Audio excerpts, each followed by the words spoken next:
அனைவருக்கும் வணக்கம். இன்று யோகா பகுதியில் நம்ம பார்க்கக்கூடியது அர்த்த சிரசாசனா. சிரசாசனா தான் தலைக்கீழ நிற்கக்கூடியது ஆசனா. அதை ஹெட் ஸ்டாண்டுன்னு சொல்லுவோம். அதுல சிரசுனா தலை, ஆசனம் ஆசனம் தலையில நிற்கக்கூடிய ஆசனம். அர்த்தம்னா பாதி. சிரசாசனால பாதி நம்ம எப்படி செய்ய போறோம். இப்ப நிறைய பேருக்கு அப்படியே தலைக்கீழ நிக்க முடியாது. சில பேர் தான் பண்ண முடியும், சில பேருக்கு பண்ண முடியாது. அதுக்காக அவங்களுக்காகவே இந்த அர்த்த சிரசாசனம் நம்ம பண்ண போறோம். இந்த ஆசனம் பண்றதுக்கு முன்னாடி பர்வத ஆசனம் எப்படி பண்றதுன்னு பார்த்துட்டு அதுல கரெக்டா அலைன்மெண்ட் பண்ணிட்டு அதுக்கப்புறமேட்டு நம்ம அர்த்த சிரசாசனம் போயிடும். அதுக்கப்புறமேட்டு நம்ம அந்த பலன்கள்லாம் நம்ம பார்க்கலாம். ஃபர்ஸ்ட் பர்வதாசனா. வஜ்ராசனத்துல உட்காந்துட்டு பர்வதாசனாலே நிறைய பேர் கொஞ்சம் மிஸ்டேக் பண்ணுவாங்க. கரெக்டான அந்த அலைன்மெண்ட் இல்லைன்னா அந்த ஷேப் இப்படி வராது. இது ஒரு மவுண்டன் தானே. பர்வதாசனா மவுண்டன் இந்த மாதிரி ஒரு ஷேப் வரணும். கரெக்டா நம்மளோட முதுகு தண்டையும் காலையும் வச்சுட்டாலே நல்லா வந்துடும். அதுக்கு எப்படி ஸ்டெப் பை ஸ்டெப்பா போறதுன்னு நம்ம பார்க்கலாம். கை நல்லா இப்படி முன்னாடி இப்படி எக்ஸ்டெண்ட் பண்ணி வச்சுட்டு முட்டி போட்டுட்டு இந்த டோ டக்குன்னு சொல்லுவாங்க, இந்த டோ டக் மாதிரி பண்ணிட்டு அதுக்கப்புறம் முட்டியை கொஞ்சம் கொஞ்சமா எடுத்து அப்படியே நம்ம பின்பகுதி நல்லா பின்னாடிக்கா தள்ளிட்டு அதுக்கப்புறம் முட்டியை நல்லா நேராக்கணும். தலை நல்லா அப்படி கீழே இந்த பக்கம் இப்படி வரணும். தலை ரெண்டு கைக்கு நடுவுல வரணும். குதிக்கால் கீழே இருக்கணும். இது பர்வதாசனா. சில வினாடிகள்.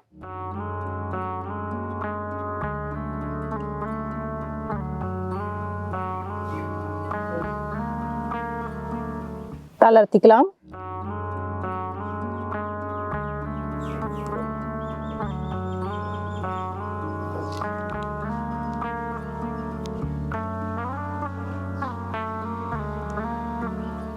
இந்த மாதிரி ஸ்டெப் பை ஸ்டெப்பா பண்ணும்போது பர்வதாசனா கரெக்டா இருந்தது. சில பேருக்கு பர்வதாசனால அந்த குதிக்கால் கீழே படாது. பட் பை ப்ராக்டிஸ் பண்ண பார்த்துட்டோம்னா நம்மளுக்கு முதுகு தண்டு நல்லா ஃபிளெக்சிபிலிட்டி வந்துட்டாலே நம்ம கரெக்டா குதிக்கால் நல்லாமே கீழே வந்துடும். இப்போ அர்த்த சிரசாசனம் பண்ண போறோம். அது எப்படின்னா நம்மளோட இந்த பர்வதாசனாலேயே நம்ம ரெண்டு எல்போ நம்ம கீழே வைக்க போறோம். கீழே வச்சுட்டு நம்மளோட தலைப்பகுதியை நல்லா இந்த இதுல படுற மாதிரி நம்ம மேட்ல படுற மாதிரி நம்ம வைக்க போறோம். அது எப்படி பண்றது பார்ப்போம். அதே மாதிரி தான் அதே அலைன்மெண்ட். என்னன்னா வஜ்ராசனால உட்காந்துட்டு நம்ம சஷாங்காசனம் பண்ணுவோம்ல, இந்த சைல்ட் போஸ்ல இது நல்லா இப்படி கை எக்ஸ்டெண்ட் பண்ணி வச்சுட்டு இதே கை பொசிஷனை நம்ம மாற்றக்கூடாது. அதே மாதிரி நீல் டவுன் பண்ணி இப்போ நம்மளோட எல்போ ரெண்டுமே இப்படி கீழே வச்சிடலாம்.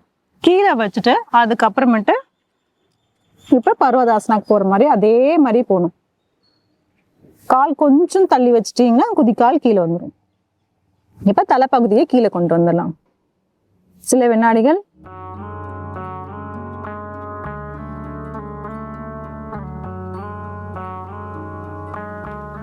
தளர்த்திக்கலாம்.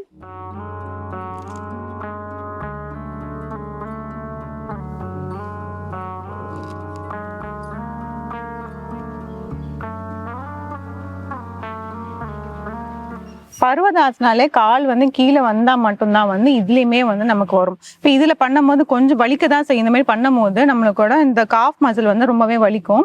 அதுக்காக பரவாயில்ல. பட் ஆனா ப்ராக்டிஸ் பண்ண அந்த வலி எல்லாமே நமக்கு போயிடும். இதுல பண்ணும்போது சப்போஸ் ஃபுல்லா கால் கீழே வைக்க முடியலன்னா கொஞ்சமா காலை நகர்த்தி வச்சுட்டா ஓரளவுக்கு கால் கீழே வரும். இந்த மாதிரி கால் கீழே வைக்கும் போது மட்டும்தான் நம்மள ஃபுல் பாடி நல்லாவே ஃபிளெக்சிபிலிட்டி வரும். இன்னும் ஒரு முறை இதை பண்ணிடலாம்.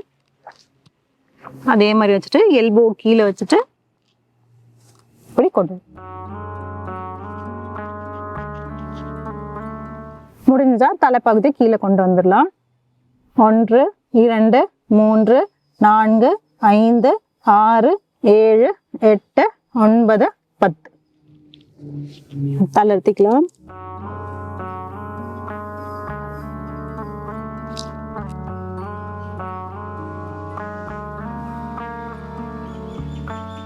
இந்த அர்த்த சிரசாசனா பண்றதுனால என்ன பலன் அப்படின்னு பார்த்தோம்னா, நம்ம இப்படி தலை கீழே இப்படி கொண்டு போறதுனால நம்மளோட ரத்த ஓட்டம் நம்மளோட முகத்துக்கும் சரி, நம்மளோட இந்த தலை ஃபுல்லாவே ரொம்பவே நல்லா வரும். அதனால நல்ல ஃபேஸ் நல்லாவே க்ளோ ஆகும்.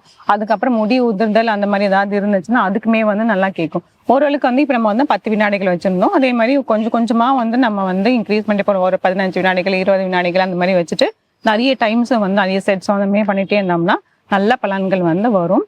சரி, இப்போ மைக்ரைன் இருக்குவாங்க அந்த மாதிரிலாம் இருந்துச்சு, ரொம்ப தலை வலிக்கிற மாதிரி இருக்கிறவங்களாம் தயவு செஞ்சு இதை பண்ண வேண்டாம். மற்றவங்க எல்லாருமே தாராளமா இதை செய்யலாம். இந்த ஆசனம் வச்சு செஞ்சு பாருங்க. மீண்டும் அடுத்த பகுதியில் சொல்லிக்கலாம்.